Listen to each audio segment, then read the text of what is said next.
세계적인 대문호, 러시아의 문학가 톨스토이라는 이름 여러분들 다 들어보셨을 겁니다. 톨스토이는 아주 긴 작품도 많이 만들었습니다. 뭐 전쟁과 평화라든지 아니면 안나 까라레나, 부활, 뭐 이것뿐만 아니라 여러 가지 작품을 만들었습니다. 근데 단편작도 많이 만들었거든요. 뭐 사람은 무엇으로 사느냐부터 해가지고 뭐 우화 이야기 그런 많은 작품들을 만들었습니다.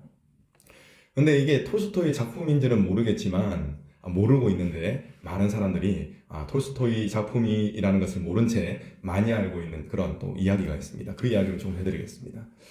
어떤 족장인 듯 싶습니다. 족장이 그 모든 땅을, 그 지역의 모든 땅을 다 소유하고 있는 족장이 광고를 냅니다. 어떤 광고를 내냐면은 한 10,000원 정도 안쪽에 10,000원 안 되는 비용을 지불을 하면은 많은 땅을 주겠다라고 광고를 합니다. 근데 어느 기준이 있어야 되지 않습니까? 그 기준이 뭐냐면은 하루 동안에 다녀올 수 있는, 그러니까 하루 동안에 쭉 갔다가 다녀오지 않습니까? 그럼 다녀온 그 땅을 모두 주겠다. 10,000원 안쪽. 아주 저렴한 비용이지 않습니까? 그래서 많은 사람들이 참여를 했습니다. 그 중에 한 사람의 이야기를 이제 뭐 지어낸 이야기겠죠. 그 이야기를 말하고 있습니다. 그 사람이 열심히 갔습니다. 열심히 가가지고 최대한 멀리 갔어요. 그리고 이제 돌아옵니다. 돌아오는데 해가 지기 시작하는 겁니다. 근데 해가 지면 이제 게임이 끝나는 거거든요. 만약에 돌아오지 못한다? 그러면 무효가 되는 겁니다. 그러니까 목숨을 걸고 막 돌아갑니다. 그래서 피를 토할 정도로 최선을 다해가지고 정말 큰 땅을 돌아서 옵니다. 그래서 이 사람은 도착하면서 이 큰 땅이 내 땅이 되는구나 하면서 쓰러져서 죽어버립니다. 네. 그래서 이 사람이 얻게 된 땅은 뭐냐면 본인이 묻히는 그 뭐 한 평이 안 되는 땅, 그 땅만 얻게 된다는 그런 이야기가 있습니다. 참 허무하죠. 그 사람이 정말 최선의 노력을 기울였습니다. 그런데 그 노력을 기울였던 결과가 어떻습니까? 정말 허무합니다. 헛된 노력을 했다는 것이죠. 근데 전도서에 기록된 가르침이 이 이야기 속에 깃들어 있는 이 가르침과 거의 비슷합니다. 놀라울 정도로 비슷하다는 것이죠. 전도자로 번역된 원어는 코엘레트입니다. 코엘레트. 소집하는 자, 공적으로 가르치는 자라는 뜻을 가지고 있습니다. 그래서 이 글을 남긴 자가 공적인 직무를 감당했던 사람이다 라는 것을 알 수가 있습니다. 통상적으로 그를 누구로 보느냐, 이 전도서의 저자를 누구로 보느냐, 솔로몬으로 보고 있습니다. 솔로몬, 공적인 직무를, 이스라엘의 왕의 직무를 감당했던 자이지 않습니까? 자, 이 전도서의 저자는 이 가르침의 서도에서 아주 부정적이면서 강력한 이야기를 합니다. 2절을 한번 보시겠습니다. 이르되, 전도자가 이르되 헛되고 해서 이 짧은 한 절 말씀 가운데 헛되다가 무려 5번이나 나옵니다. 5번. 정말 헛되다는 것이죠. 여러분, 헛되다 이 말의 원어는 헤벨입니다. 헤벨. 헤벨은 무엇이냐면은 수증기입니다. 수증기. 요즘 날씨가 추워졌죠. 추워졌기 때문에 여러분 입을 하면은 이 김이 날 겁니다. 김. 이게 헤벨입니다. 헤벨. 이 김이 어느 정도 보입니까? 한 0.5초 보이나요? 1초? 이렇게 보였다가 갑자기 탁 사라집니다. 이처럼 나타났다가 사라지는, 일시적으로 나타났다가 사라지는 덧없는 것, 그것을 표현할 때 헤벨이라는 표현을 사용합니다. 전도서 기자는 인생의 헛됨을 강조하기 위해서 이런 헤벨이라는 말을 많이 사용하고 있는 것입니다. 그리고 인생의 헛됨을 강조하기 위해서 3절 말씀에 부정적인 대답을 유도하는 그런 질문을 던집니다. 3절 제가 읽어드리겠습니다. 해 아래에서 수고하는 모든 수고가 사람에게 무엇이 유익한가? 유익하다는 것입니까? 무익하다는 것입니까? 무익하다는 것이죠. 모든 수고가 다 덧없다라는 것입니다. 전도자는 해 아래서라는 말을 자주 사용합니다. 이것은 세상을 뜻합니다. 자세하게 설명을 하자면 하나님 없이 살아가는 인간의 삶이다, 이렇게 말할 수가 있을 것입니다. 이처럼 인생의 무의미함을 강조함으로써 세상만사 헛된 것이기 때문에 체념하고 살아라, 대충 살아라, 이런 식으로 이제 받아들일 수도 있지만 그렇지는 않습니다. 그것이 아니라 인생의 올바른 목적을 깨닫고 가치 있게 살아라 라는 메시지, 그 메시지를 이 전도서 저자가 우리에게 주는 것입니다. 그렇다면 여러분, 인생의 올바른 목적을 깨닫기 위해서 먼저 깨달아야 하는 것이 무엇이겠습니까? 전도서를 읽어보신 분이시라면 이 질문에 대한 대답이 떠오를 것입니다. 인생의 올바른 목적을 깨닫기 위해서는 먼저 인생의 헛됨을 깨달아야 합니다.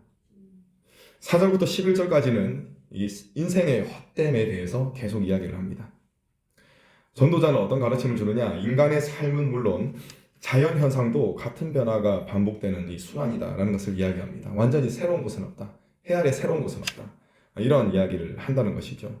그리고 4절을 보시면은 한 세대가 가고 또 다른 세대가 온다라는 그런 이야기를 하고 있습니다. 그러니까 계속 반복되는 그런 것을 이야기를 합니다. 근데 반복되는데 이것이 어떤 반복이냐면은 이어져서 반복되는 것이 아니라 헤벨이라는 것입니다. 일회적으로 반복되었다가 또 사라지고 또 반복되었다가 사라지고 막 이게 이런 것을 이야기하고 있는 것입니다.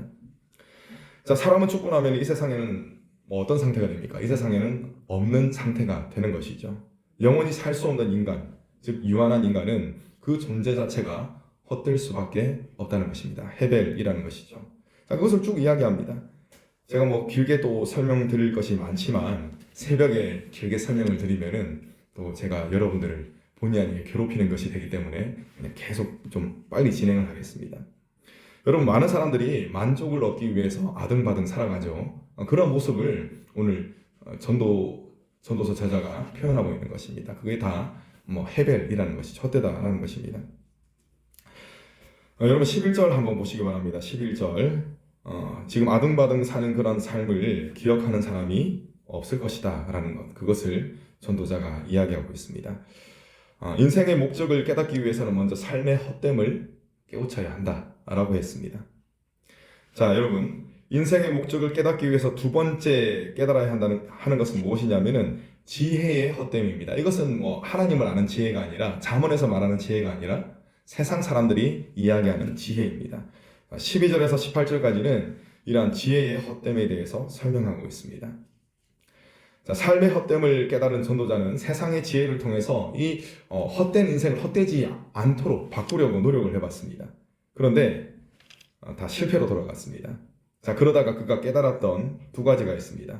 첫 번째는 무엇이냐면은 인생 자체가 고통스러운 것이구나 라는 것을 이 전도자는 깨닫게 됩니다. 그리고 이 두 번째는 이 고생을 주신 분이 바로 하나님이다 라는 사실을 깨닫게 됩니다. 그런데 여러분, 이 사람이 고통 속에서 살아가는 것, 고생하면서 살아가는 것, 그것은 하나님의 원래 뜻이 아니었습니다. 이 고생은 왜 생긴 것이겠습니까? 인간이 타락했기 때문에, 하나님을 떠났기 때문에 생기는 그런 고통이라는 것입니다. 전도자는 이렇게 타락한 인간의 실상을 있는 그대로 파악을 했습니다. 정말 삶은 고통스럽구나. 근데 이 모든 것이 다 타락한 그런 결과로구나 라는 것을 깨닫게 된 것이죠. 그리고 이것을 그대로 표현한 것입니다. 여러분, 이처럼 하나님을 떠난 인생, 하나님 없는 삶, 그 삶은 어떤 것입니까? 헛된 것이라는 것입니다. 헛된 것. 솔로몬은 모든 것을, 사람이 경험할 수 있는 모든 것을 다 경험해봤던 사람이다 라고 말해도 과언이 아닌 그럴 정도의 사람입니다. 그런데 그 전도자가 뼈저리게 인생의 헛됨을 깨닫게 됩니다. 그리고 이 뼈저리게 깨달았던 깨달음을 이렇게 다른 사람들에게 전하고 있는 것입니다. 인간의 지혜로는 그 어떤 것도 고칠 수가 없습니다. 또 그 어떤 것도 제대로 파악조차 할 수 없다라는 것, 그것을 쭉 여러 가지 표현을 사용해서 이야기하고 있는 것입니다. 여러분, 전도자는 자타가 공인하는 지혜로운 사람이었습니다. 그런데 전도자가 결론을 내리는 것은 무엇이냐? 헛되다밖에 할 게 없습니다. 헛되다밖에.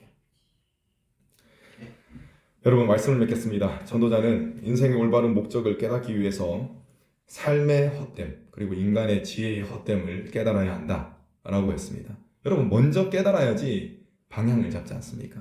잘못된 방향으로 막 가고 있습니다. 그런데 내가 지금 제대로 가는지 잘못 가고 있는지 못 깨달으면 방향 수정을 하지 않습니다. 그런데 전도자는 방향 수정을 할 수 있도록 아주 강력하게 나가는 것이죠. 그게 다 헛되다 이렇게 하는 것이죠. 여러분, 인생의 헛됨을 깨달아야지, 또 자신의 문제가 무엇인지를 깨달아야지 전능하신 하나님을 찾게 되는 것입니다. 하나님께서는 인간의 약함을 아시고 또 구원의 소망이 되십니다. 그리고 구원의 실체가 되시는 예수 그리스도를 우리에게 보내주셨습니다. 우리는 우리의 구원이 되시는 주님을 항상 바라봐야 한다는 것입니다. 근데 얼마나 많은 경우에 이 헤벨은 뭐라고 그랬죠? 수증기, 헛된 것. 그런 것들을 우리가 얼마나 많은 경우에 그런 것들을 바라보는지 모릅니다.